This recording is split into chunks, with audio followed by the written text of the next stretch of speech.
and welcome back to Karlie's Corner. My name is Karlie Mae Griffith. I am the Children, Youth, and Family Ministries Director here at Mount Moriah United Methodist Church. And today's book that I'll be reading is called Seeds and Trees, and it's written by Brandon Walden, and it's illustrated by Kristen and Kevin Howgel. In the land of the king lived a special young prince who loved climbing trees and playing with friends. He lived in a castle overlooking the sea. He played in a field with his two kinds of trees. He carried a satchel slung low on his waist to contain all the seeds he might want to exchange. Each seed was a word that someone had spoken. Each seed was collected, a trinket, a token. It didn't quite matter from where it had come, a stranger, a friend, a whisper made up. He rose every morning to water the seeds for each of the words he'd already received. When someone spoke nicely, not anything mean, they'd hand him a seed whose true essence was green. But sometimes the seeds would come bringing pain, seeds of dark color whose trees produced shame. Several dark trees grew quickly, then withered. Others remained to grow slowly, unhindered. At the end of each day, he admired the seeds and go plant the new ones and play in his trees. The trunks and the branches of dark trees were laden with thistles and thorns, causing pain as he scaled them. Climbing these trunks and these branches was tricky. Each part of the tree that he grasped was quite prickly. Each time the prince climbed, he was bruised and was slit. Yet trees are for climbing, so through pain he persists. But each time he climbed up his trees close and green, he felt safe and healed, and those trees weren't mean. His green trees were strong, they welcomed his touch. Their branches grew fruit he could eat or could clutch.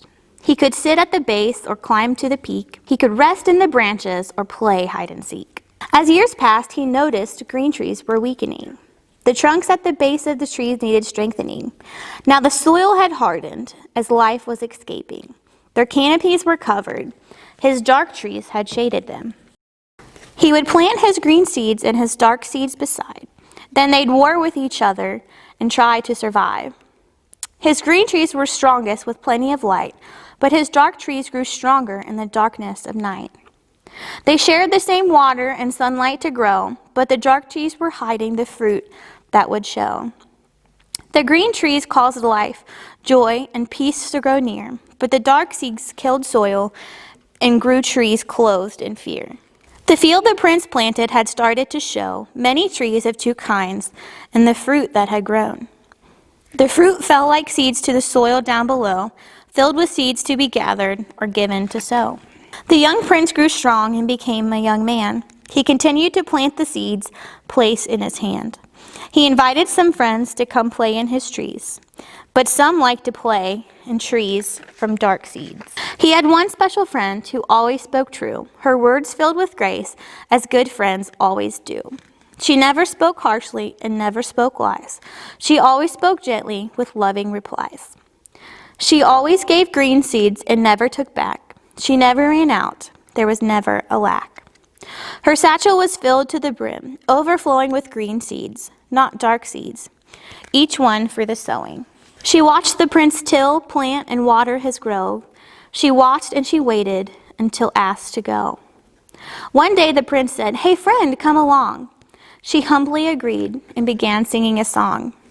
To the grove, we will look down below at the roots in the soil and the trees that have grown.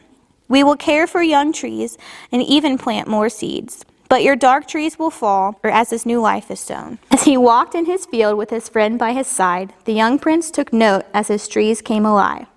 Green trees swayed now to the sound of the tune, but the dark trees stood stiff, clenched their fists, and seemed rude. After years of planting and watering seeds, they'd grown into mighty and powerful trees.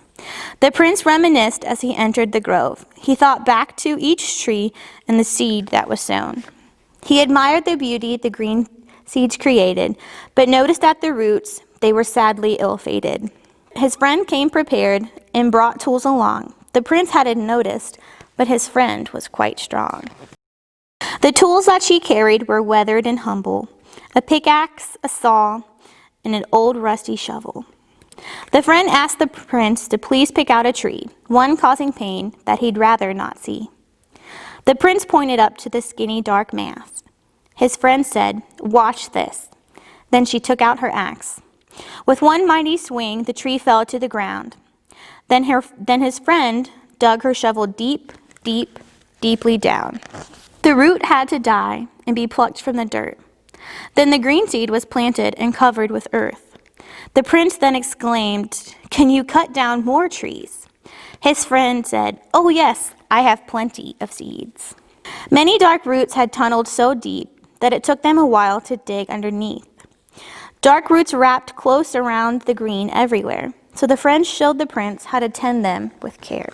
Her tools came in handy, the axe, the saw, and a shovel, and others the friend had brought here to the struggle. Then came the day when his forest was green. Not a dark tree was spotted, not any were mean. The friend then surprised the grown prince with some gifts, some tools for his new daily watering shifts. She instructed the prince not to plant the dark seeds, but to go to the cliff and cast them out to the sea. The prince held the green seeds, and those were all saved, but he tossed the dark seeds off the cliffs to the waves. Then he traveled to new fields, abounding with trees, making sure he had packed his old satchel with seeds. To the grove, we looked down below, at the roots in the soil and the trees that have grown.